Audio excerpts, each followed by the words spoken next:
এই যে ভিডিওটা আমি করতে এলাম, এই ভিডিওটা করতে আসার পিছনে একটা খুব কংক্রিট অবজেক্টিভ হচ্ছে যে এই নাস্তিকদের যে সম্মেলন হচ্ছে ইদানিং দেখতে পাচ্ছি দিকে দিকে, মুর্শিদাবাদের দিকে হয়েছে, কলকাতাতে হলো রামমোহন মুন্সি, এবং ইউটিউবে মাঝে মাঝে দেখা যাচ্ছে কিছু নাস্তিকরা তাদের ভিডিও পোস্ট করছেন, এবং সেই ভিডিও পোস্ট করছেন যারা, তাদের মধ্যে আমি নাম বলবো না, কিন্তু কয়েকজন যে তথ্যগুলো হচ্ছেন সেগুলো ইনকারেক্ট তথ্য, মানে সঠিক তথ্য নয়। তো এইটা দেখার পর আমার মনে হলো, আমি একটু মোটিভেটেড ফিল করলাম যে আমারও তাহলে কিছু বলা উচিত। আমরা যারা নাস্তিক নয় তারা কারা? তারা একটা ফেথ আছে তাদের, সেটা প্রাতিষ্ঠানিক ধর্ম নাও হতে পারে। আমি যেমন ব্যক্তিগতভাবে কোনো প্রাতিষ্ঠানিক ধর্মের সঙ্গে নিজেকে আইডেন্টিফাই করি না, কিন্তু আমি মনে করি যে আধ্যাত্মিকতা বা স্পিরিচুয়ালিটি মানুষের একটা কোয়ালিটি, মানুষের একটা ধর্ম। এখন স্পিরিচুয়ালিটিটাকে আমরা কিভাবে ডিফাইন করছি তার উপরে নির্ভর করছে। আমি যেভাবে স্পিরিচুয়ালিটিকে ডিফাইন করি সেটার সঙ্গে পলিটিক্স একেবারে মিলেমিশে আছে। যেমন শ্রীরামকৃষ্ণ বলতেন, যাকে নিয়ে বিদ্রুপটা খুবই হয়, যেমন শ্রীরামকৃষ্ণ বলতেন যে দুধ কল্পনা করলেই তার হোয়াইটনেসটা এসে যায়, দুধ আর তার ধবলত্ব আলাদা থাকে না, একসঙ্গে থাকে। আপনি কালো দুধ চিন্তা করতে পারেন না, দুধ কল্পনা করলেই তার সেই ধবলত্বটা এসে যায়। ঠিক তেমনি আমি যেভাবে স্পিরিচুয়ালিটিকে এক্সপ্লেইন করি, বা পৃথিবীতে অনেক লোক করেন, সেখানে পলিটিক্স এবং স্পিরিচুয়ালিটিটা মিল্ক অ্যান্ড ইটস হোয়াইটনেসের মতো। আমি আমার পৃথিবীতে বিভিন্ন জায়গায় ঘুরে ঘুরে যখন নাটকের কর্মশালা করি প্রতিটি কন্টিনেন্টে, তখন আমার এখনকার যাদের সঙ্গে আমি থিয়েটার অফ দি অপ্রেসড করি, তাদের প্রত্যেককেই যেমন থিয়েটার অফ দি অপ্রেসডের নতুন অগ্রগতি সম্পর্কে অবহিত করি, এবং তার মধ্যে একটা ফোকাস থাকে যে স্পিরিচুয়ালিটি অ্যান্ড পলিটিক্স আর like milk and its whiteness. মানে দুধ যেমন সাদা, দুধ এবং তার সাদা ভাব, এটা যেমন একসঙ্গে আসে, স্পিরিচুয়ালিটি এবং পলিটিক্স একসঙ্গে আসে। কোনো কারণে যদি দুটোর মধ্যে বিচ্ছিন্নতা ঘটে, তাহলে দুটোই বিপজ্জনক হয়ে উঠতে পারে। পলিটিক্স যদি স্পিরিচুয়ালিটির বাইরে থাকে, নিজেকে বিচ্ছিন্ন করে না, সেই পলিটিক্স খুবই ডেঞ্জারাস হয়, যেটা আমরা দেখতে পাই। হৃদয়হীন এক মানবিকতার হত্যাকারীরা, তারা রাজনীতির কর্ণধার। কেউ কেউ তাদের মধ্যে এথিস্ট, যারা মানুষকে মানুষ মনে করে না, বা যারা মানুষকে পেট্রোনাইজ করে নানাভাবে, কিন্তু কখনোই সেই মানুষদের সঙ্গে নিজেকে আইডেন্টিফাই করে না, নিজের পরিবারের সদস্য বানাতে চায় না। হ্যাঁ, কজন আমরা আর বাগদি বাউরির মাটির টালির চালা থেকে বৌমা নিয়ে আসবো বা মেয়ের বর নিয়ে আসবো, আমরা ভাবতেই পারি না ওটা, কিন্তু আমরা বলি যে জাতপাত ভাঙা উচিত। এইসব হিপোক্রেসিগুলো, এগুলো কেবলমাত্র আস্তিকদেরই চরিত্র তা নয়, অনেক নাস্তিকদেরও চরিত্র। তার কারণ পলিটিক্স এবং স্পিরিচুয়ালিটি এখানে আলাদা আলাদা অবস্থান করছে।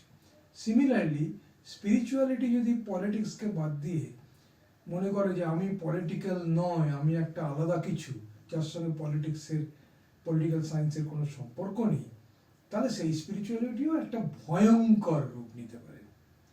তো আমি সেই জন্যই বলি যে পলিটিক্স এবং স্পিরিচুয়ালিটি আইডিয়ালি তারা দুধ এবং দুধের ধবলত্বের মতোই বিরাজ করা উচিত।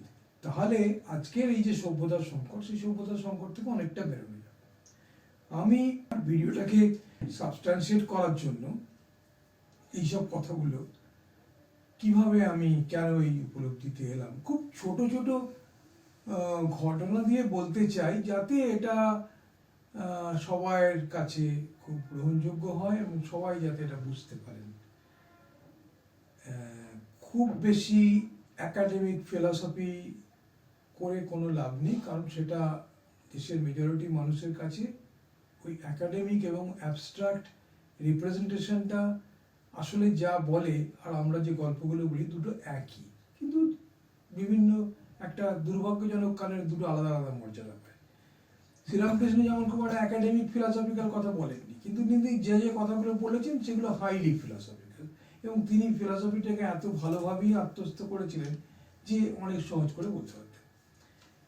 তো যাই হোক, আমি এই কথাটা এই জন্যই বলছি যে আমরা যারা সত্যিকারের নাস্তিক বা আস্তিক হোক, পারস্পরিক শ্রদ্ধাটা থাকা উচিত। আমি ব্যক্তিগতভাবে নাস্তিক নই, কিন্তু আমার নাস্তিকদের প্রতি অসীম শ্রদ্ধা আছে, প্রগাঢ় শ্রদ্ধা আছে। কেননা আমার জীবনে আমি এমন বহু নাস্তিককে পেয়েছি যাদের মতন ত্যাগ, যাদের মতন মানবিক মানুষ পৃথিবীতে কম জন্মায়। তারা নাস্তিক, তাদের আত্মবিশ্বাস আছে, ভগবান মানার দরকার কি আছে যদি সে মানবিক হয়, যদি সে মানুষের জন্য ত্যাগ করতে প্রস্তুত থাকে, তাহলে ভগবান মানার দরকার কি? ঠিক তেমনি এমন আস্তিকও দেখেছি যারা আদৌ মানবিক নয়। যেমন ধরুন, আমি একেবারে আসারাম বাপু বা রাম রহিম এই স্টেজে আমি যাচ্ছি না, খুব সাধারণ ক্ষেত্রেও অনেক আস্তিকদের আমরা দেখেছি অফিসে ঘুষ নেয়। আস্তিক নাস্তিক সেখানে কোনো ফারাক থাকে না, অন্যায় করে, অবিচার করে, মিথ্যে কথা বলে, সেখানে কোনো নাস্তিক আস্তিকের ফারাক থাকে না। আস্তিক বলেই সে মিথ্যে কথা বলে না, আর নাস্তিক মানেই সে সত্যবাদী। এই ধরনের কনক্লুশন সমাজের পক্ষে বিপজ্জনক, সমাজটাকে না দেখার একটা কারণ। আর সবচেয়ে বড় কথা যেটা, সেটা হচ্ছে এই ধরনের প্রমোশন অফ নাস্তিকতা আসলে কিন্তু ধর্মীয় মৌলবাদকে উস্কানি দিচ্ছে। কারণ নাস্তিক না হলেও আমাদের দেখতে হবে যে আমাদের ভারতীয় দর্শনের মধ্যে বা যারা আস্তিক, বাইবেল হোক বা সেটা কোরআন হোক, তার মধ্যে এমন কিছু কিছু সোশ্যালিস্ট এলিমেন্ট রয়েছে যেটা সাধারণ মানুষের কাছে নিয়ে গেলে সাধারণ মানুষ উপকৃত হয়, তাদের পারসেপশন অন স্পিরিচুয়ালিটিটা চেঞ্জ করে।